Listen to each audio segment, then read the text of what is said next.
দর্শক, ভিডিও শুরুতেই আপনাদের আজকের মূল খবরগুলোর একটা পরিষ্কার ধারণা দিয়ে দিচ্ছি।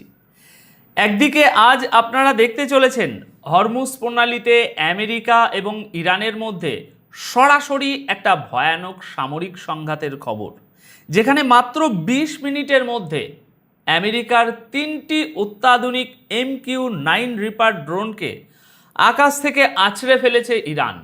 অন্যদিকে আমেরিকার দাবি তারা আত্মরক্ষার খাতিরে ইরানের ভিতরে মিসাইল সাইট এবং IRGCর স্পিড বোটগুলোকে ধ্বংস করেছে। আর ঠিক একই সময়ে যখন সাগরে মিসাইল উঠছে, তখন পর্দার আড়ালে কাতারের দোহায় চলছে একটা মহান নাটকীয় কূটনীতি, যেখানে ডোনাল্ড ট্রাম্প বলছেন হয় এবার সবচেয়ে বড় চুক্তি হবে, নয়তো কিছুই হবে না। যুদ্ধ এবং কূটনীতির এই যে একটা অদ্ভুত খেলা চলছে, তার পেছনের আসল চালটা কি দর্শক?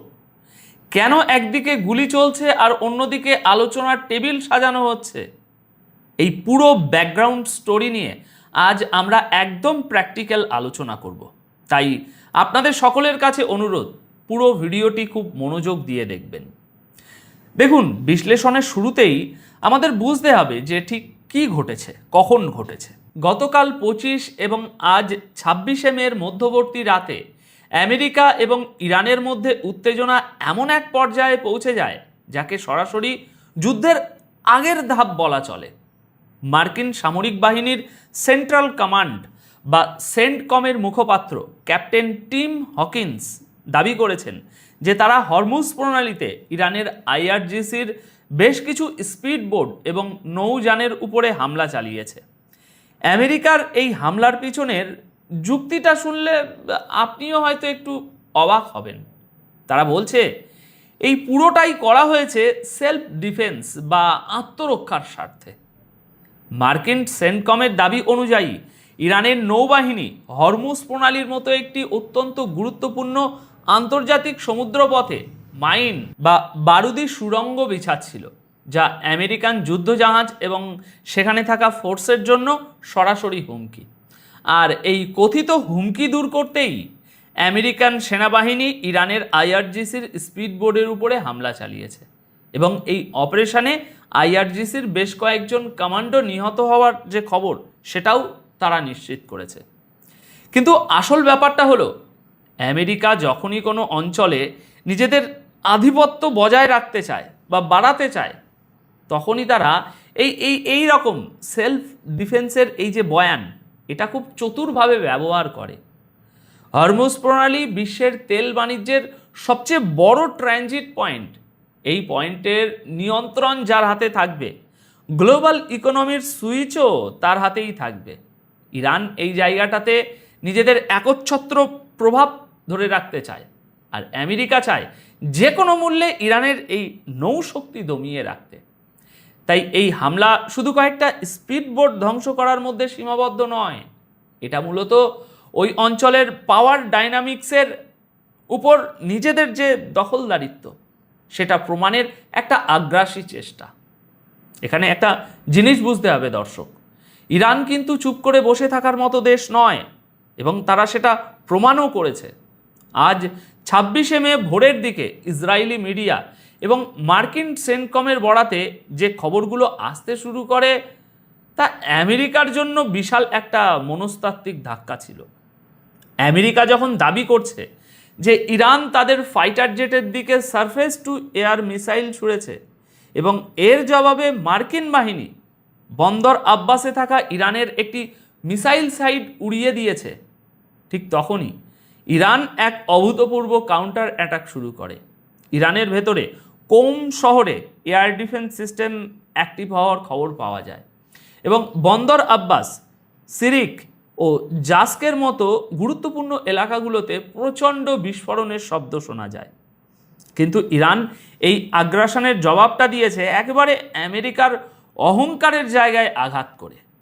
ভালোভাবে শুনুন, গত 24 ঘন্টার এই সংঘাতে ইরানের IRGC হরমুজ প্রণালীতে থাকা আমেরিকান ডেস্ট্রয়ার জাহাজগুলোকে লক্ষ্য করে একযোগে অসংখ্য ক্রুজ মিসাইল এবং ড্রোন হামলা চালায়। পরিস্থিতি এতটাই ভয়াবহ রূপ নেয় যে দুই দেশের মধ্যে এই চরম সংঘাতের মাঝখানে ইরানের সবচেয়ে বড় অয়েল এক্সপোর্ট টার্মিনাল খার্গ আইল্যান্ডে বিশাল অগ্নিকাণ্ডের ঘটনা ঘটে। কিন্তু এর চেয়েও বড় খবর হলো যে আমেরিকান নেভি পুরো বিশ্বে নিজেদের অজেয় বলে দাবি করে, সেই নেভিকে টার্গেট করে ইরান সরাসরি আঘাত আনার সাহস দেখিয়েছে।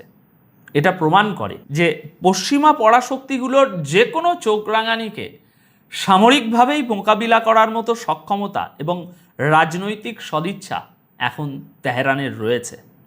এবার আসুন সেই খবরে আপনাদের নিয়ে যাই, সেই বিশ্লেষণে আপনাদের নিয়ে যাই যা আমেরিকার সামরিক বাহিনীর ভিতরে রীতিমতো একটা আতঙ্ক তৈরি করেছে।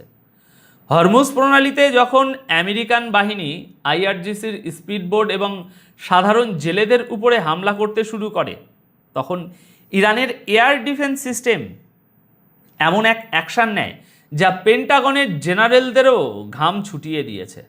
মাত্র 20 মিনিটের একটি উইন্ডোতে ইরান আমেরিকার 3টি অত্যাধুনিক MQ-9 রিপার ড্রোনকে গুলি করে ভূপাতিত করেছে।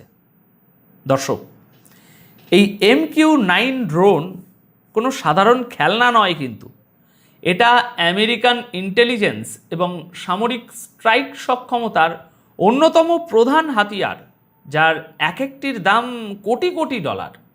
এক রাতে মাত্র 20 মিনিটের ব্যবধানে তিনটে অ্যাডভান্স ড্রোন হারিয়ে আমেরিকান সেনকম এতটাই বিভ্রান্ত এবং দিশেহারা হয়ে পড়েছিল যে তারা বুঝতেই পারছিল না যে এই মিসাইলগুলো ঠিক কোথা থেকে ফায়ার করা হচ্ছে। ইরানের এয়ার ডিফেন্স সাইটের সঠিক লোকেশন ট্র্যাক করতে ব্যর্থ হয়ে আমেরিকান বাহিনী এক প্রকার অন্ধের মতো বোমাবাজি করতে শুরু করে দেয়। ইরানের কেশম এবং জাস্ক আইল্যান্ডের মতো কৌশলগত গুরুত্বপূর্ণ জায়গাগুলোতে। এই ঘটনাটি নিশ্চিতভাবে জিওপলিটিক্যালি অত্যন্ত তাৎপর্যপূর্ণ, কারণ এটি বিশ্বের সামনে প্রমাণ করে দিয়েছে যে আমেরিকার সামরিক প্রযুক্তি যতই উন্নত হোক না কেন, তাদের ইন্টেলিজেন্স নেটওয়ার্ক এবং অপারেশনাল ট্যাকটিক্স এখন আর ওই আগের মতো ততটা অপ্রতিরোধ্য নয়। ইরান তাদের নিজস্ব প্রযুক্তিতে তৈরি ডিফেন্স সিস্টেম দিয়ে আমেরিকার এই অহংকারকে আক্ষরিক অর্থেই মাটিতে নামিয়ে এনেছে। যখন আমেরিকা পুনরায় ইরানের নৌযানগুলোকে টার্গেট করার চেষ্টা করে, তখন আইআরজিসি সরাসরি আমেরিকান নেভির যে জাহাজ ডেস্ট্রয়ার, সেই জাহাজগুলোতে পাল্টা আঘাত আনে, যা ওই অঞ্চলে পশ্চিমা সামরিক উপস্থিতির জন্য একটা সরাসরি এবং স্পষ্ট বার্তা। এই পুরো সামরিক উত্তেজনার সমান্তরালে এখন আমাদের দেখতে হবে পর্দার আড়ালে চলতে থাকা আসল জিওপলিটিক্যাল দাবার চালটাকে। একদিকে যখন সাগরে মিসাইল আর ড্রোন ধ্বংসের মহড়া চলছে, ঠিক তখনই গতকাল 25শে মে গভীর রাতে একটি অত্যন্ত গুরুত্বপূর্ণ খবর সামনে আসে, যা এই পুরো দৃশ্যপটটাকে একটা নতুন মাত্রা দেয়। খবরটি হলো ইরানের একটি অত্যন্ত হাই প্রোফাইল ডেলিগেশন কাতারের রাজধানী দোহায় গিয়ে পৌঁছেছে। দর্শক, এই ডেলিগেশনে কারা আছেন সেটা শুনলে আপনি বুঝতে পারবেন পর্দার আড়ালে আসলে কতটা গভীর আলোচনা চলছে। এই দলে রয়েছেন স্বয়ং ইরানের পররাষ্ট্রমন্ত্রী আব্বাস আরাগাচি, ইরানের পার্লামেন্টের স্পিকার মোহাম্মদ বাগের গালিবাফ এবং ইরানের সেন্ট্রাল ব্যাংকের গভর্নর আব্দুল নাসের। অর্থাৎ ইরানের কূটনীতি, আইন প্রণয়ন এবং অর্থনীতির শীর্ষ 3 মাথা এখন কাতারে অবস্থান করছে। এর মানে কি?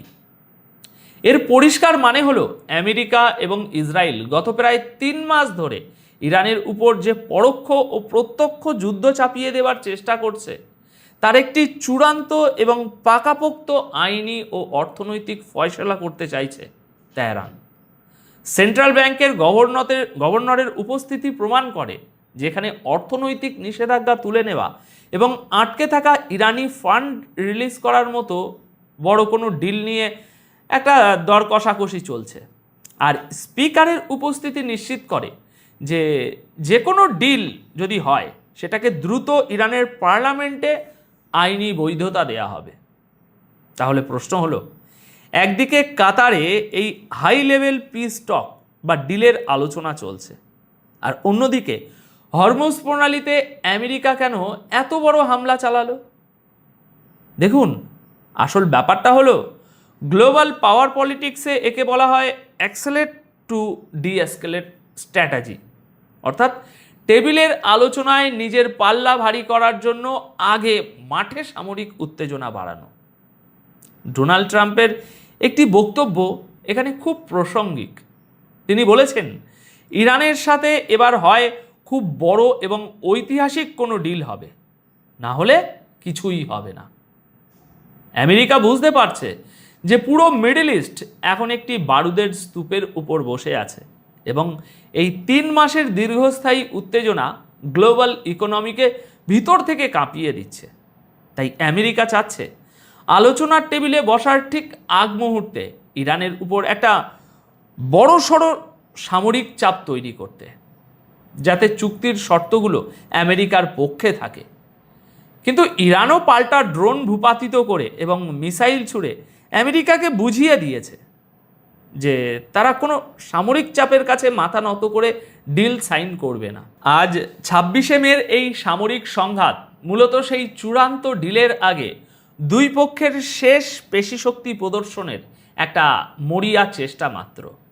আমেরিকা তাদের নেভির সুরক্ষার কথা বলে যে হামলাগুলো করেছে, তা আসলে তাদের দুর্বলতা এবং ওই অঞ্চলে তাদের মিত্রদের আশ্বস্ত করার একটা ব্যর্থ চেষ্টা। কারণ শেষ পর্যন্ত এই যুদ্ধের অবসান ঘটাতে হলে আমেরিকাকে বাধ্য হয়েই ইরানের শর্তগুলোকে সম্মান জানাতে হবে। দর্শক, আজকের এই বিশ্লেষণ থেকে আমরা একটা জিনিস খুব পরিষ্কারভাবে বুঝতে পারছি যে মিডল ইস্টের রাজনীতিতে এখন আর একতরফা পশ্চিমা আধিপত্যের দিন নেই। আমেরিকা যেখানে সামরিক শক্তি দিয়ে ভয় দেখাতে চাইছে, ইরান সেখানে সমান তালে একেবারে চোখে চোখ রেখে লড়াই করছে এবং একই সাথে কূটনৈতিক যে টেবিল, সেখানেও নিজেদের শ্রেষ্ঠত্ব ধরে রাখছে। কাতারের এই ডিল যদি সত্যিই সফল হয়, তবে তা পুরো গ্লোবাল পাওয়ার ডাইনামিক্সকে নতুন করে লিখবে।